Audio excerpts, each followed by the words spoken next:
suivre, avant d'arriver à l'interpellation du chef de l'État et l'absence des conseils de ministres au Cameroun, il y a cette question sur le rôle des conseils de cabinet, parce qu'on en a chaque fin de mois, on en a tous les mois. Comment est-ce qu'ils se déroulent et même à quoi ils servent ces conseils de cabinet si les ministres ne se parlent plus que sur la place publique. On a eu le cas Minat, Mine Santé, on en parlait tout à l'heure.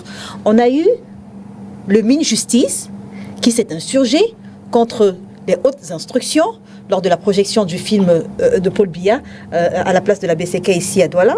On a eu le Minat, je n'ai pas envie de parler de conflit entre le Minat et le PM, le Minat qui a pris la parole sur une chaîne étrangère. J'aimerais avec vous qu'on analyse la coordination et même la solidarité dans ce gouvernement de 2019. Je crois qu'il n'existe plus de solidarité, de cohésion gouvernementale, il faut le dire.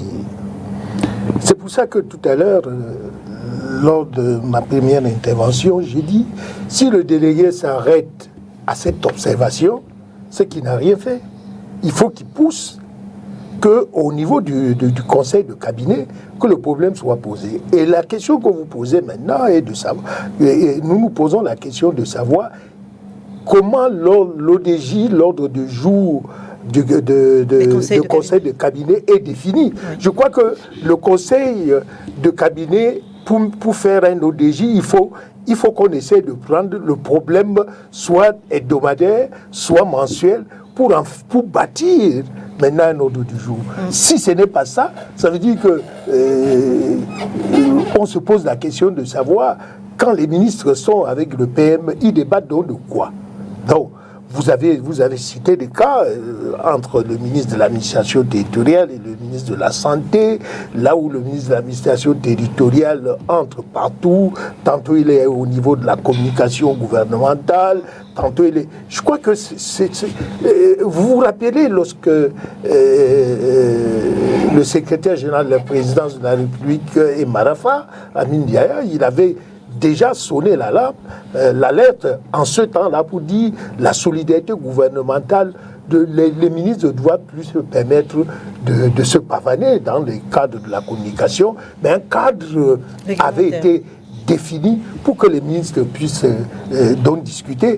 Je crois qu'on n'a pas besoin d'être politique à ce niveau pour dire que la cohésion gouvernementale n'existe pas, puisque chaque ministre essaye maintenant de tirer.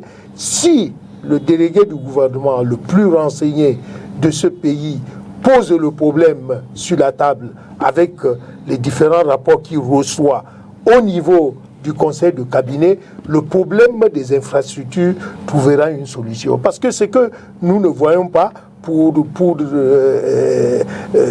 pas continuer à enfoncer, c'est que de Maroua jusqu'à Ngaoundéré, lorsqu'on vous décrit, n'est-ce pas, les péripéties de cette route, vous vous rendez compte que bientôt, dans le cadre du commerce extérieur, les Tchadiens vont préférer l'Interland Soudan.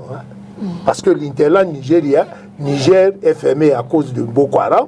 Mais méfions-nous, parce que s'ils réussissent, n'est-ce pas, à faire un contournement de la logistique maritime vers le côté Soudan, le Cameroun va perdre plusieurs milliards de francs dans le cadre du commerce extérieur. Or, voilà les anticipations que le conseil de cabinet devrait nous permettre, n'est-ce pas, d'éteindre le plus rapidement possible, parce qu'il ne faut pas seulement voir à l'intérieur, il faut voir les conséquences au niveau, n'est-ce pas, de l'architecture de la zone CEMAC, ce que ça peut nous coûter.